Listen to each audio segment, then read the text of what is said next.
2020-4206. Di sini saya akan mempresentasikan materi perencanaan pembangunan mengenai monitoring dan evaluasi perencanaan pembangunan. Yang pertama adalah monitoring. Monitoring adalah kegiatan untuk mengikuti suatu program dan pelaksanaannya secara mantap, teratur dan terus-menerus dengan cara mendengar, melihat, dan mengamati dan mencatat keadaan serta perkembangan program tersebut. Fungsi dari monitoring itu adalah fungsi manajemen yang berkesinambungan untuk memberikan rekomendasi untuk melakukan tindakan koreksi kepada pimpinan dan stakeholders lainnya. Selanjutnya adalah evaluasi. Evaluasi merupakan kegiatan yang terikat dengan waktu untuk mengkaji secara sistematis dan objektif relevansi, kinerja, dan keberhasilan dari program yang sedang berjalan atau program yang telah selesai. Evaluasi dilakukan secara selektif untuk menjawab pertanyaan spesifik yang akan dijadikan pedoman bagi pengambil keputusan atau manajer, serta untuk menyediakan informasi apakah asumsi atau teori yang melatar belakangi suatu program adalah valid, apakah program berhasil atau tidak berhasil, dan mengapa tidak berhasil dan mengapa berhasil. Tujuan evaluasi.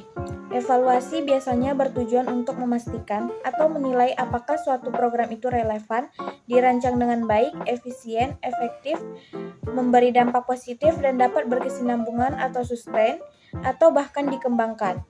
Evaluasi ini bertujuan untuk mengetahui apakah program itu mencapai sasaran yang diharapkan atau tidak. Selanjutnya adalah tahapan periodisasi evaluasi perencanaan pembangunan yang dibagi menjadi 3 tahapan. Yang pertama adalah tahap perencanaan atau SN.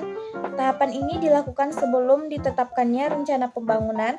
Tahapan ini untuk melihat rasionalitas pilihan, target, dan kesesuaian antar dokumen perencanaan. Yang kedua adalah tahap pelaksanaan atau ongoing. Tahapan ini dilakukan saat pelaksanaan kegiatan. Tahapan ini untuk menjamin kegiatan dilakukan sesuai dengan rencana yang telah ditetapkan. Tahapan yang ketiga adalah tahap pasca pelaksanaan atau ex post.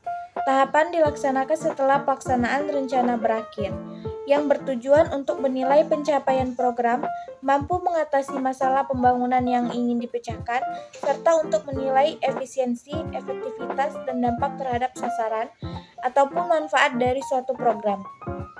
Jenis-jenis dari evaluasi. Yang pertama adalah jenis evaluasi menurut waktu pelaksanaan yang terbagi menjadi 2 jenis. Yang pertama adalah evaluasi formatif atau dilaksanakannya pada waktu pelaksanaan program yang bertujuan memperbaiki pelaksanaan program dan temuan utama berupa masalah-masalah dalam pelaksanaan program. Yang kedua adalah evaluasi sumatif, yaitu dilaksanakan pada saat pelaksanaan program sudah selesai dan bertujuan untuk menilai hasil pelaksanaan program. Temuan utama berupa capaian-capaian dari pelaksanaan program. Yang kedua adalah jenis evaluasi menurut tujuan.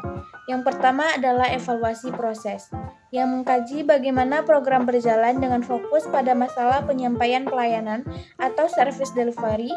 Yang kedua, evaluasi biaya manfaat, yaitu mengkaji biaya program relatif terhadap alternatif penggunaan sumber daya dan manfaat dari program. Yang ketiga, evaluasi dampak, mengkaji apakah program memberikan pengaruh yang diinginkan terhadap individu, rumah tangga, masyarakat, dan kelembagaan. Selanjutnya adalah evaluator. Evaluator adalah pihak atau perseorangan atau kelompok yang melakukan evaluasi pelaksanaan suatu kegiatan. Evaluator ini melakukan perencanaan evaluasi, melaksanakan atau menjalankan evaluasi, berkonsultasi dan berkoordinasi dengan semua pemangku kepentingan, mengidentifikasikan standar efektivitas, mencari, mengumpulkan, menganalisa, menginterpretasikan, dan melaporkan data serta temuan, memberikan rekomendasi, mengelola anggaran evaluasi, dan mengembangkan teori perubahan atau evaluasi. Selanjutnya adalah jenis-jenis evaluator.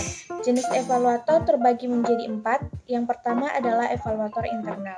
Evaluator ini biasanya mengetahui lebih banyak mengenai sejarah organisasi, budaya, problem, keberhasilan, dan mungkin berada terlalu dekat dengan yang dievaluasi. Yang kedua adalah evaluator eksternal. yaitu evaluator yang mempunyai kredibilitas yang lebih tinggi dan keahlian yang lebih spesifik dan tidak terikat dengan keputusan-keputusan administratif dan keuangan.